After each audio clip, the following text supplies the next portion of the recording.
In his book, The Fourth Secret of Fatima, Antonio Socci, the leading Italian journalist and television host, concludes there exists a fourth secret of Fatima, or rather, a part of the third secret, evidently what follows the words of the Madonna, interrupted by etc. Socci's book is a bombshell. This is a leading public intellectual in Italy. He has his own television show. He has personally hosted press conferences for both Cardinal Ratzinger and Archbishop Bertone, who at the time was no less than the secretary of the Congregation for the Doctrine of the Faith. This is a witness of unimpeachable integrity. Furthermore, Socci admits in his book that when he began his investigation, he totally accepted the Vatican party line on the meaning of the third secret, only to be totally convinced that there was in fact a text that has yet to be published. As he puts it in the book, I had to surrender to the evidence. Once he began to study the case, he had no choice but to conclude, as others have concluded, that there is indeed a missing text. And this is a tremendously favorable development for the effort to discover the truth in this matter. But Socci's book goes even further. His investigation has uncovered the direct testimony of the personal secretary of Pope John XXIII, Archbishop Loris F. Capovilla. According to Capovilla, Pope John's successor, Paul VI, called for and read the contents of this envelope on June 27, 1963. However, the Vatican commentary on the vision, published in June 2000, states that Paul VI read a text pertaining to the secret on March 27, 1965, nearly 2 years later. Socci recounts that when an Italian journalist, Soledeo Ballini, asked Capovilla whether this meant that there were two envelopes containing two different texts pertaining to the secret, Archbishop Capovilla replied in Italian, "Per l'appunto," which translated means precisely so. In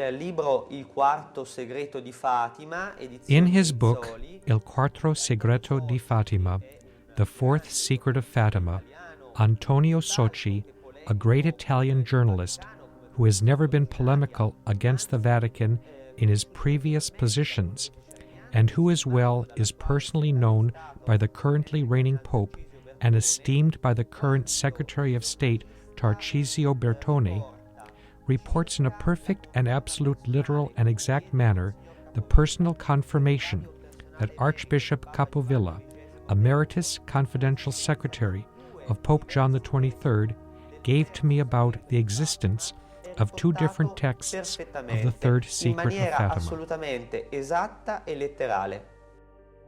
On May 10, 2007, Cardinal Bertone published his response to Socci in a book-length interview entitled The Last Seer of Fatima. Rather than directly responding to the challenges posed by Dr. Socci, the Cardinal instead resorted to personal attacks against the man himself. Throughout the writing of his book, until the present, Cardinal Bertone has refused to speak with Socci, despite the fact that Socci and Bertone previously had been on friendly terms. Dr. Socci easily refuted Cardinal Bertone's book in a newspaper article dated May 12, 2007. Unable to let the matter rest, on May 31, 2007, Cardinal Bertone appeared on the popular Italian television program Porta a Porta to deny the premise of Socci's book. But Socci was not allowed on the program, even though other journalists who knew far less about Fatima appeared on the set to interview the Cardinal. Socci later learned from the television station that Bertone made it clear that he wanted no challenges to his position on the broadcast. Dr. Socci refuted Cardinal Bertone's TV presentation on June 2nd, just 2 days later, in a second newspaper article.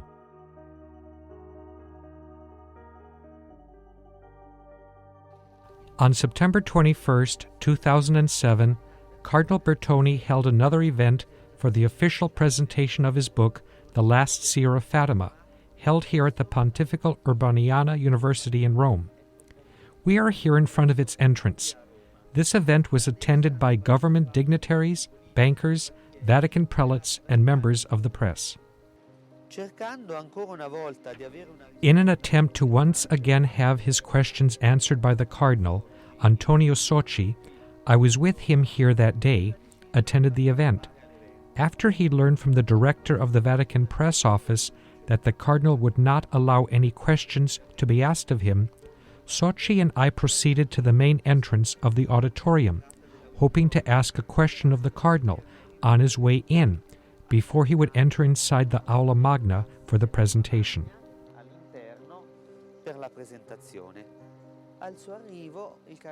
On the arrival of the cardinal, seeing Sochi at the entrance of the Aula Magna, Bertoni changed his route and darted in another entrance. When the journalists present saw what had happened and Bertoni's behavior, they immediately questioned Sochi about the controversy.